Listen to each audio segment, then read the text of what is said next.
Hello students, in last video we discussed about the small scale and large scale vermicomposting. Okay, so after production of the vermicompost, the next step will be the harvesting or collection. So in this video we will study the harvesting method or collection of the vermicompost and remaining other things. Okay, so let us start first with the harvesting. So what is harvesting? See, it is also known as a collecting or collection. See, when raw material is completely decomposed, means whatever the organic material we were added to that particular vermicompost unit, when it will completely decompose and convert into the vermicompost, then it will appear the black and granular, and we are using that material as a compost. So we have to harvest it, we have to collect it. So how we are going to collect it? See, watering should be stopped as compost gets ready. Then the compost should be kept over a heap of partially decomposed cow dung, so that the earthworms they could migrate towards the cow dung from the compost. And after 2 days compost can be separated and shipped for the purpose of use. So here see, there are many 2-3 steps are there.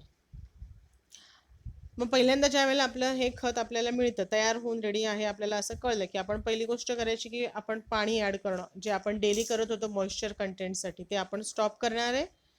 त्याच्यानंतर आपण काय करणार आहे, partially decomposed असलेला कावडंग असं आपण ठेवणार आणि त्याच्यावरती हे पूर्णपणे कंपोज्ड झालेलं डिकम्पोज्ड झालेलं आपण ते कंपोस्ट ठेवणार आहे, की जेणेकरून अर्थवर्म त्या कंपोस्टमधून ह्या पार्शियली डिकम्पोज्ड असणाऱ्या ह्या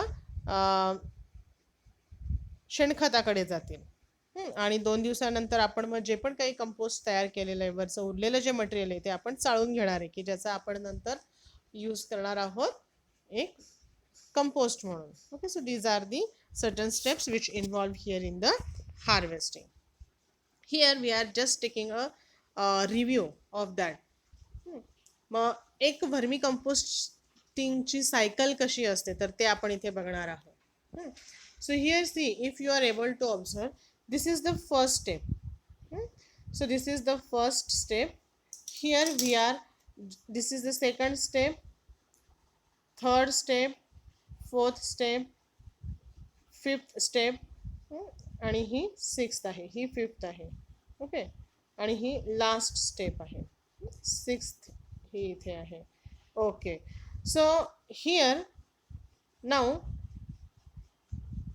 this is the first step where the organic waste which is decomposed for 2 weeks and we are just inoculate the earthworm. बघा, सगळ्यात पहिले काय केलंय आपण, 20 दिवस 20 ते 25 दिवस कुजवलेलं जे पण काही मटेरियल होतं ते ह्या बॉक्समध्ये टाकलंय आणि नंतर अर्थवर्म रिलीज केले. This is the first step. In the second step, after a couple of months, okay, so 45 to 50 days are required for total conversion of organic waste material into the compost. So here we are saying that after a couple of months we get the compost and that material is ready for harvesting. बघा, हे पूर्ण जे काही decomposed झालेलं material आहे, ज्याचं vermi compost तयार झालं आहे, ते आता कशासाठी रेडी आहे, हार्वेस्टिंग. म्हणजे आता आपण हे त्याच्यातलं वर्मी कंपोस्ट सेपरेट करणार आहे आणि वर्म बाजूला काढणार आहे. आपण ते अर्थवर्म्स परत नेक्स्ट सायकलसाठी यूज करणार आहोत. मग थर्ड स्टेपमध्ये काय केलं आहे, we are going to use the heap of the material. हे जे पण काही इथे मटेरियल तयार झालेलं होतं त्याचा हिप केला आहे, पण त्याच्या आधी आपण काय केलं होतं, हा हिप तर केला, पण त्याच्या खाली आपण ठेवलं होतं कावडंग. बघा, ते ठेवलं नाही ठेवलं तरी ज्या वेळेला आपण हे तयार करतो, जेव्हा हिप तयार करतो हा, तर त्यावेळेला हळूहळू इथे हा हिप तयार केल्यानंतर इथलं जे काही मॉइश्चर कंटेंट असतं ते हळूहळू रिड्यूस व्हायला लागतं. पाणी आपल्याला माहिती आहे की ग्रॅव्हिटेशनल फोर्समुळे कुठे येणार आहे, खाली खाली येणार आहे. म्हणजे जो ढिगारा बनवला आहे तर ते मॉइश्चर कंटेंट जे कमी कमी होत जाणार आहे खाली खाली. मग जसं जसं ते मॉइश्चर खाली खाली जाईल हे अर्थवर्म सुद्धा खाली जातील. मग वरचं हे जे मटेरियल असणार आहे ते आपण रिमूव्ह करणार आहे. And we are going to just put that particular or harvest that particular material. And in the fourth step we are going to dry it in the shade. Directly आपण काय करणार आहे, हे जे रिमूव्ह केलेलं वरचं कंपोस्ट असणार आहे ते आपण इथे शेडमध्ये ड्राय करतोय. आणि हे सगळे वर्म कलेक्ट केलेले आहेत आणि हे वर्म आपण परत रियूज करणार आहे पहिल्या स्टेपसाठी, की जिथे दुसऱ्यांदा जेव्हा सायकल सुरू होईल त्या दुसऱ्या सायकलच्या पहिल्या स्टेपसाठी आपण हे वर्म्स परत रियूज करणार आहे. बरं, मग वर्म्स गेले इकडे रियूज करण्यासाठी. उरलेल्या मटेरियलचं आपण काय केलंय, चौथ्या स्टेपमध्ये इथे ड्राय केलंय शेडमध्ये. शेडमध्ये ड्राय करून झालं की त्याच्यानंतर आपण थीन एक आपण we are taking the sieve with 3 mm mesh. मग आपण ही इथे बघा एक जाळी वापरलेली आहे की ज्याची मेश साईज आहे 3 mm. आणि हे सगळं मटेरियल आपण ह्याच्यावर टाकलं आहे. जे काही व्हर्मी कंपोस्ट असणार आहे ते इथे खाली गाळून रेडी आहे. जसं आपण चहा तयार झाला की त्याच्यानंतर चहा गाळतो, चोथावरती राहतो आणि लिक्विड मटेरियल जे असतं चहाचं ते तुमच्या कपमध्ये जातं. तसं इथे काय होणार आहे, जे काही मेन कंटेंट आहे व्हर्मी कंपोस्ट ते गाळून झालं की इकडे या खालच्या बाजूला पडणार आहे. आणि हे मटेरियल म्हणजेच ॲक्च्युली काय आहे, गाळून झालेलं हे व्हर्मी कंपोस्ट आहे. आणि 6वी स्टेप आहे आपण ह्या बॅग्स रेडी करणार आहे व्हर्मी कंपोस्टच्या. म्हणजे बघा अशा 6 स्टेपमध्ये आपल्याला हे व्हर्मी कंपोस्ट रेडी मिळतं. आणि परत आपण नंतर काय करणार आहे, जे इथलं उरलेलं मटेरियल होतं की जे कंपोस्टिंग त्याचं तयार झालेलं नाही आहे किंवा त्याचं पूर्णपणे कन्व्हर्जन कंपोस्टमध्ये झालेलं नाही आहे, तर ते आपण इथे परत ह्या पहिल्या स्टेपमध्ये आपण बाकीचं जे ऑर्गॅनिक नवीन फ्रेश ऑर्गॅनिक मटेरियल प्लस हे ओल्ड असं आपण इथे मिक्स करून आणि ह्या परत पहिल्या स्टेप्समध्ये म्हणजेच त्या कंटेनरमध्ये इंट्रोड्यूस करणार आहे. आणि नंतर त्याच्यामध्ये हे इथले वर्म्स आपण रिइंट्रोड्यूस करणार आहे. मग ती सायकल परत सुरू होईल. म्हणजेच काय, पहिल्यांदा आपण बनवतो ऑर्गॅनिक वेस्ट मटेरियल डिकम्पोज्ड केलेलं असतं ते प्लस वर्म्स, म्हणजे decomposed material plus worm. After that 2 months we get the compost. We are going to harvest that compost like this method by preparing the heap. After that we are going to dry it. In the 5th step we are going to with the help of the sieving we are going to just clean it and we are making the bags. Now the compost is ready in the bags. Okay, so this is about the one vermi composting production cycle. मग कोणतीही भले large scale असू दे small scale असू दे ह्या steps आपण continue करणार आहे. Okay, which are the preventive measures. The floor of the unit should be compact to prevent the earthworms migration into the soil. बघा जे काही व्हर्मी कंपोस्ट युनिट असणार आहे त्याचं फ्लोअर जे असणार आहे ते कॉम्पॅक्ट पाहिजे की जेणेकरून अर्थवर्म पळून नाही जाणार त्या ह्याच्यातनं. 15 to 20 days old cow dung should be use to avoid the excess heat. आपण ऑलरेडी ते डिस्कस केलेलं आहे की पार्शियली कंपोस्ट झालेलं आपण हे वापरणार आहोत. Then the organic waste should be free from the plastic, chemical, pesticides and metal. ज्यावेळेला आपण त्या 5 वेगवेगळ्या फेजेस बघितल्या तेव्हाच आपण बघितलं पहिल्या फेजमध्येच आपण हे प्लास्टिक, पेस्टिसाइड्स, मेटल, ग्लास हे सगळं रिमूव्ह केलेलं होतं. Then aeration should be maintain for proper growth and multiplication of the earthworm.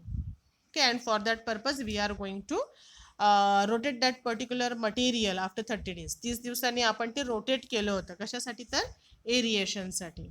The next thing, optimum moisture level. The moisture is required 30 to 40% moisture and temperature required 18 to 25 degrees Celsius, not more than that. And for keeping the 30 to 40% moisture and 18 to 25% temperature, the addition of the water or sprinkling of water is must per day. Okay, then still we are when we are just taking the precaution, but still sometimes the problem arises, like the worms they die. मग बघा आता वेगवेगळे reasons असतात. कधी कधी काय होतं, जे आपण बेड तयार करतोय, so here they are getting the enough food should be buried into the bedding.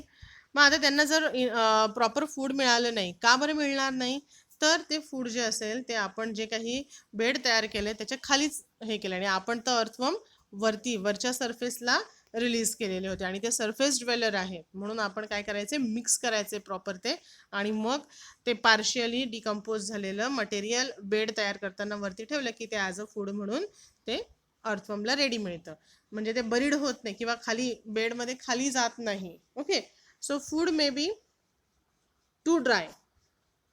मग फूड खूप ड्राय झालं ह्याचा अर्थ काय, त्याच्यात मॉइश्चर कमी आहे, आपल्याला वॉटर स्प्रिंकल करायला लागणार आहे. Food may be too wet म्हणजे काय, खूप पाणी टाकलं तर ते ओलं होणार आहे, मग आपल्याला इथे प्रॉपर बेडिंग मस्ट आहे. प्रॉपर बेडिंगचा अर्थ काय की तुम्ही जे पण काही बेड तयार केलं होतं त्याच्यात सगळ्यात खालची लेअर जी होती आपण ती स्टोनची केलेली होती, बरोबर. मग त्या स्टोनमधनं पाणी पर्कोलेट होऊन जातं म्हणजेच बेड प्रॉपर केला की हे जे काही फूड असेल तर ते जास्त वेट आपण द्यायचं नाही किंवा ते वेट झालं तर त्याच्यातनं प्रॉपर एक्सेस वॉटर जे असणार आहे ते ड्रेन होऊन जाणार आहे. Worms may be too hot. मग बघा जर ते वर्म्स असतील आणि ते जर खूप हॉट झाले तर ह्याचा अर्थ काय, आपल्याला ते शेडमध्ये ठेवायला लागणार आहे. ऑलरेडी आपण स्मॉल स्केल आहे ते घरात किंवा शेडमध्ये केलेलं आहे आणि लार्ज स्केल असेल तर त्याला आपण वरनं शेड दिलेला आहे, छप्पर टाकलेलं आहे, मग हे झालं शेड. ओके, बॅड स्मेल आला ह्याचा अर्थ काय, no enough air circulation, air सर्क्युलेशनचा ॲब्सेन्स आहे. Dry bedding under and over the worms, म्हणजेच जिथे अर्थवर्म्स आहे तिथे त्यांच्याकडे पूर्ण सगळीकडे काय आहे, ड्रायनेस आहे, मग ते मेले की मग ड्रायनेसमुळे जर ते मरतील, मेले तर ह्याचा अर्थ त्यांचा बॅड स्मेल होणार. टर्निंग ऑफ द फूड, मग आपल्याला फूड जे आपण प्रोव्हाइड केलं आहे ते टर्न करावं लागणार आहे. आणि so when we just came across with such a type of the problems, there are solutions also. Okay, so nutrient content of the vermicompost. मग आता हे vermicompost, why the vermicompost is important? Because it is nutrient rich. How it is nutrient rich, we are just studied. The level of the nutrient in the compost depends upon the source of the raw material we are provided and the species of the earthworm we use to produce the compost. So here the compost or the vermicompost which is rich in the NPK and the other nutrients also, nitrogen, phosphorus and potassium. So these are the three elements which are present in the large amount in the vermicompost and the remaining other nutrients are also there. Then the nutrients in the vermicompost, they are readily available in the available form and they are released within a month of application. बघा म्हणजे आपण असं म्हणू शकतो की जे आपण artificially NPK nitrogen phosphorus potassium देतो त्याच्याऐवजी जर आपण व्हर्मी कंपोस्ट वापरलं तर नॅचरल NPK त्यांना प्रोव्हाइड होणार आणि ऑब्व्हियसली नॅचरल गोष्टी इझिली प्लांट सुद्धा ॲब्सॉर्ब करणार आहे. मग आपण जर त्या व्हर्मी कंपोस्ट जे बनलंय त्याचं जे ॲनालिसिस केलं तर बघा the pH must be 6.8, then OC which is 11.88%, OM which is 20.46%, carbon nitrogen ratio is 11.64, total nitrogen 1.02%, then the nitrogen NPK which is produces, so N 0.50, phosphorus 0.30, potassium 0.24, calcium 0.17 and magnesium 0.06. So this is about the nutrient analysis of the vermicompost. Okay, so all this is about the production of vermicompost. After production of the vermicompost, we are going to harvest it. Then in this video, we also study the total cycle or the steps which included in the formation of the vermicompost and whatever the compost we have, the nutrient value of that vermicompost. So in the next video, we will learn about the applications of vermitechnology and vermicompost as a biofertilizer. Thank you.